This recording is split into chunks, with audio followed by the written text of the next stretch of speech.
है न्यूज़ 31 और मैं हूं आपके साथ अंजलि त्यागी। आइए बढ़ते हैं खबर की ओर।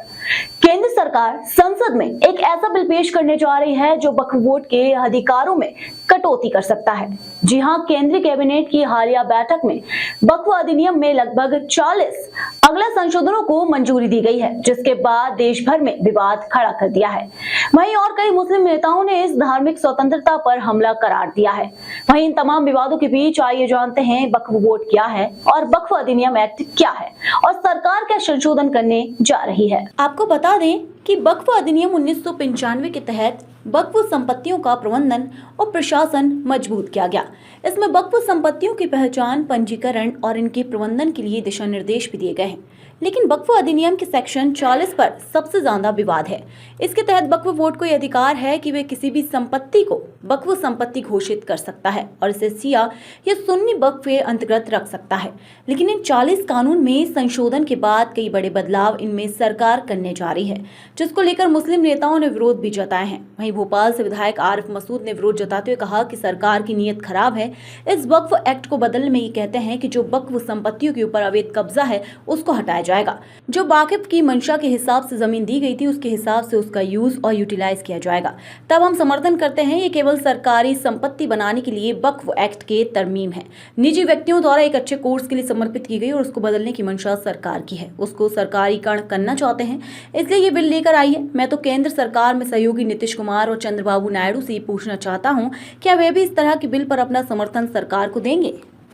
सदन में नया बिल पास हो रहा है वक्फ संपत्ति को लेकर। देखिए, सरकार की नीयत खराब है इस वक्फ एक्ट को बदलने में।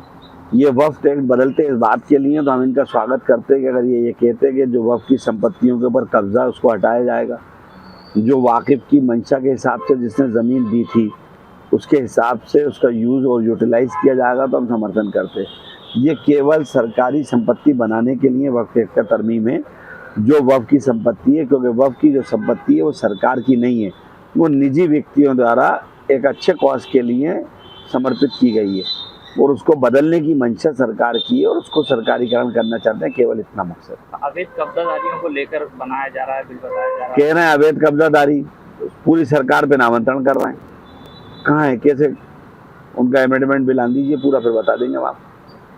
इसको लेकर विपक्षी दल अब किस तरह से इसका विरोध करेंगे? नहीं, इंडिया गठबंधन इसका विरोध करेगा, बिल्कुल करेगा। और मैं तो खास तौर से आपके माध्यम से कहना चाहता हूँ कि चंद्रबाबू नायडू और नीतीश जी भी जवाब दें। उन्होंने अपने राज्यों में अल्पसंख्यकों को ये कहा है कि हम आपके हित का संरक्षण करेंगे, तो अब वो देखेंगे इनका समर्थन देंगे या उनको बर्बाद करने वालों के साथ जाएंगे। कई अहम चीजें बिल के अंदर, जैसे कि नया बिल आएगा, पास होता है तो कोई भी वक्फ की संपत्ति को पहले सरकार से परमिशन लेना पड़ेगी, उसके बाद उसको वक्फ में दिया जाएगा। देखिए, ये तो पहले भी था, लेकिन सरकार की एनओसी, तो आप बिल्डिंग परमिशन लेने जाते हैं तो सरकार की एनओसी लेते हैं ना, चाहे वक्फ की प्रॉपर्टी हो चाहे निजी हो। शासन के सारे नियम बने हुए हैं, बिना नियम के तो कोई काम नहीं करता। ये सब घुमा फिराने की बातें जो मैंने आपको उसूलन बात बताई, ये केवल उस संपत्तियों को सरकार के पास जो खुद कब्जा है बहुत सारी, उसको बचाने का काम है। फिलहाल खबरों में बस इतना ही। देखते रहिए न्यूज़ 31।